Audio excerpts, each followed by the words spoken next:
Oh, am I on? Yo, Warriors. That was a. Try that again. Yo, Warriors.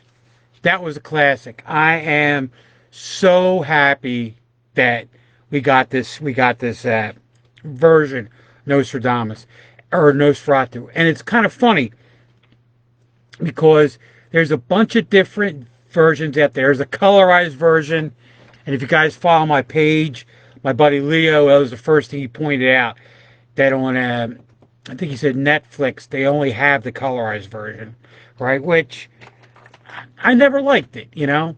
But then there's three different ones with different musical scores in the background. There's a modern one, it's more rock, right? I have not seen that one. Heard a lot of great reviews on it. Trying to think what the other one was. And well, one has another different classical score behind it, and then the one we saw tonight, which is the original. Right, I like how it's called Symphony of Horror, right? Because remember, like silent films, they depended on the music to make the movie like flow, you know. And oh, and by the way, Doc, I owe you one of these. There it is. It's a Nosferatu IPA. It's a double red IPA, which is going to be really good. And it's made from a place called Great Lakes Brewing. I think they're in Michigan, but I don't know. The beer's friggin' good. It's very thematic, but again, I said I like the fact that we got this particular version of the film, and as you guys are watching it, right? Again, like I went off on it because I love this movie, right? And this is like when I saw it to watch it last month, right? I watched it twice, right, man, because it was silent and I couldn't, do my notes for the script, right? Because, it was silent, so I got to pay attention. When I watched this, and I'm telling you, just all of the little itty bitty things in this movie, right, that have been picked up by modern culture is amazing, right? I mean, we talked about the Mr. Burns thing. We talked about the videos, the rock videos from the 80s, right? Um, and they were good and they were part of the culture, And why can't I see the comments? I don't know. Anyway, but um, like I said, I really enjoyed it. Again, I'm going to ramble on about that. But I mean, just like the scene where he's crawling up the steps, right? Or when he's like standing in front of the window or like this. I mean, the iconic scenes. And then when I mean, you see him, he's literally picking up his own coffins and carrying them from his house to the barge, and then when he landed from the ship to his new place, and it was amazing, right? But just little nuances like that, and then the whole rats thing, and I hate rats. You growing up in Darby, you know rats, right? And I hated the rats. They were just all over the place. Ugh. Ugh. So, and we were talking about the version that came out in um, the 70s. I think it was like 79, right? They had a boatload of more rats, right? And I do mean boatload, tons of rats. Oh, it was disgusting, you know. But again, right? The whole gist of the movie, Doc is texting me. Ooh.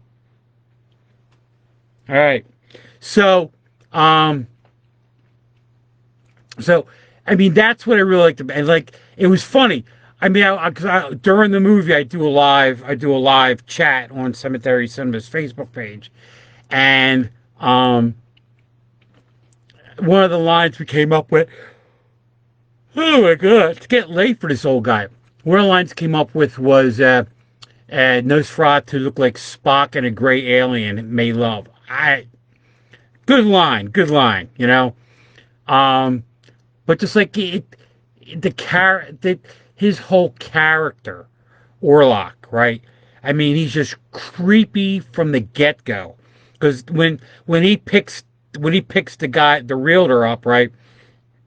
When the realtor gets dropped off, and then he just happens to come by with his horse and buggy, picked him up, right? Creepy then, and just you see how creepier looking he gets from the beginning of the movie to the end, right?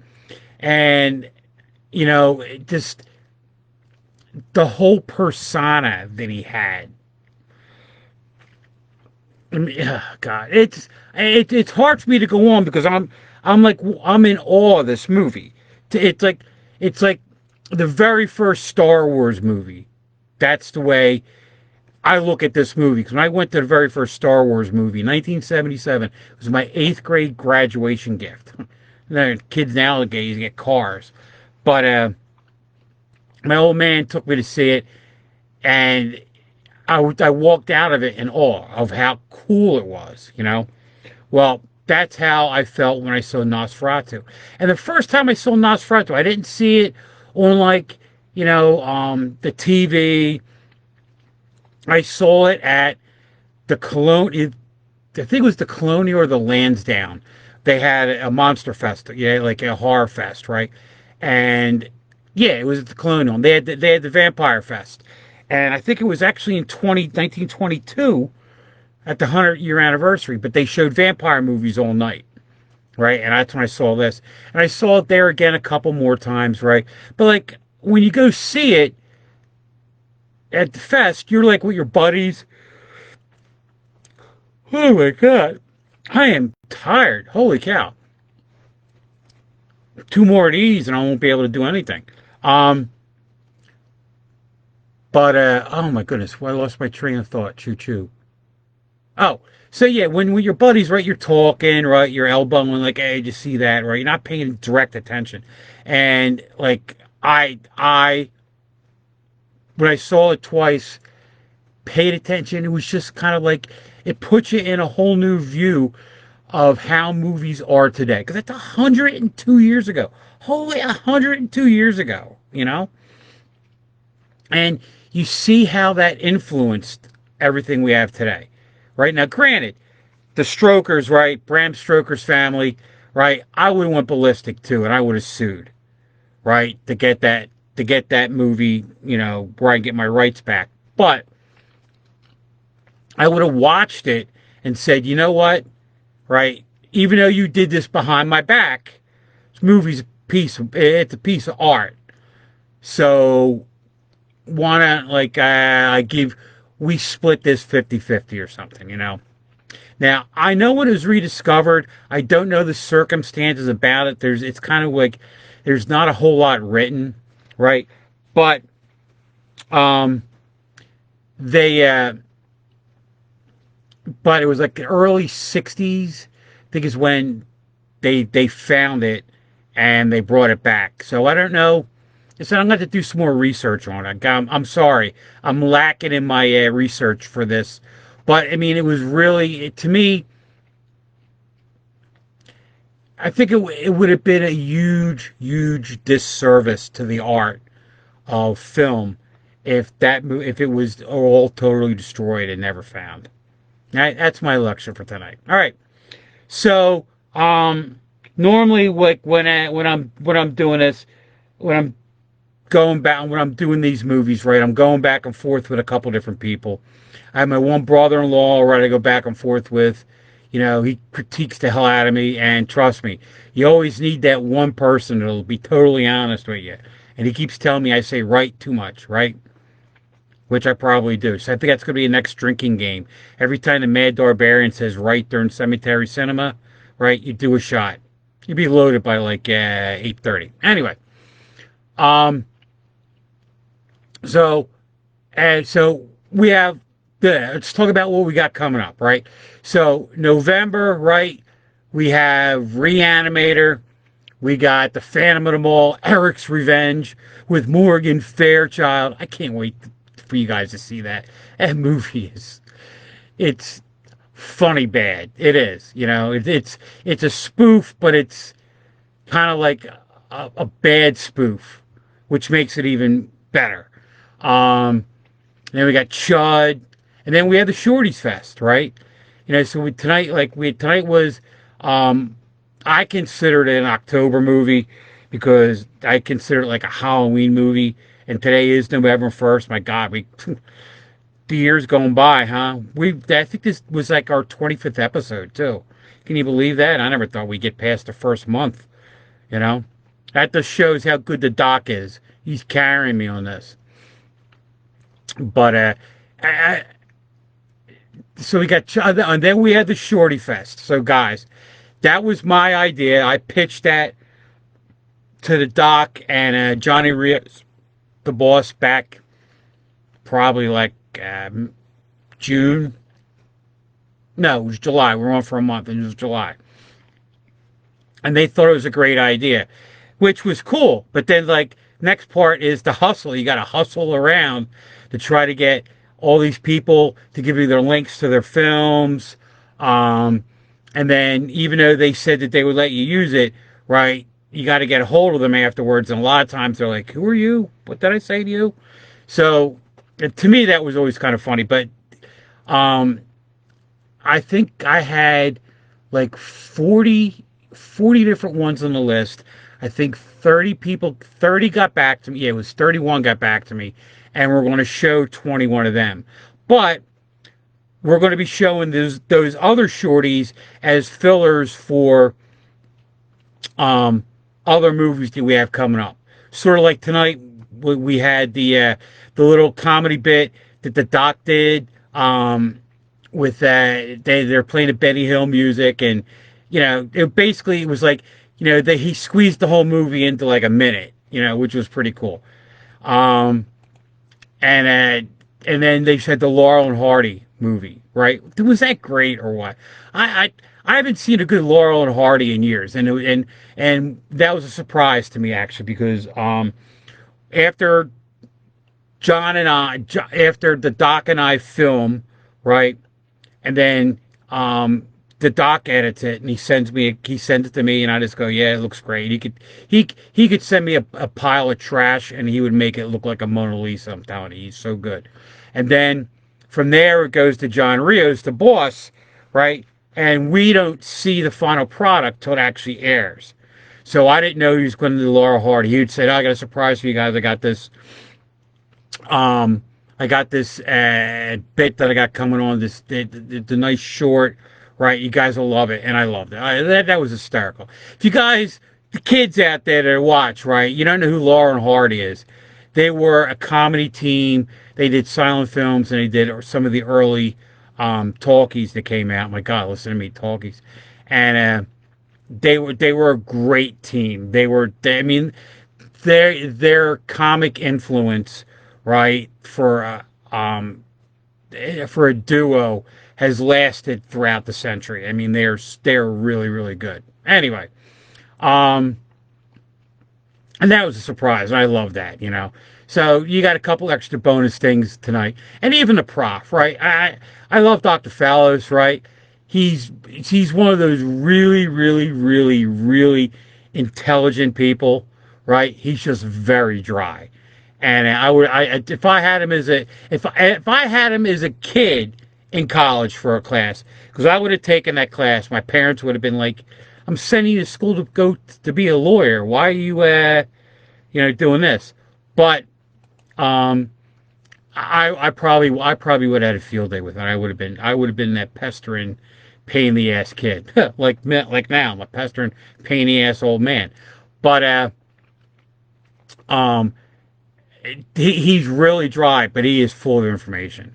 It was kind of cool because I didn't know about I knew about the other the other kind of vampires that go after animals and stuff. There's actually a vampire bat, but I heard the only thing that they really eat is like small varmints and stuff. But hey, um, God, I am like rambling because I didn't have my little. I usually have a little note card of things I want to talk about.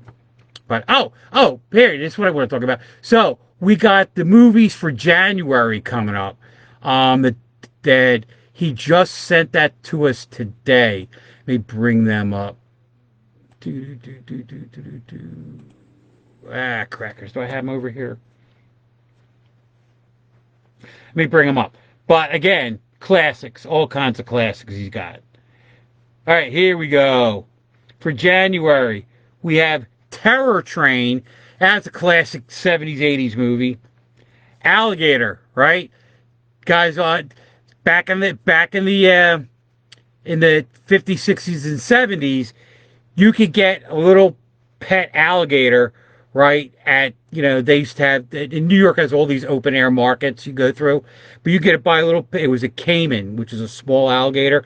They still grow to be like 2, 3 feet.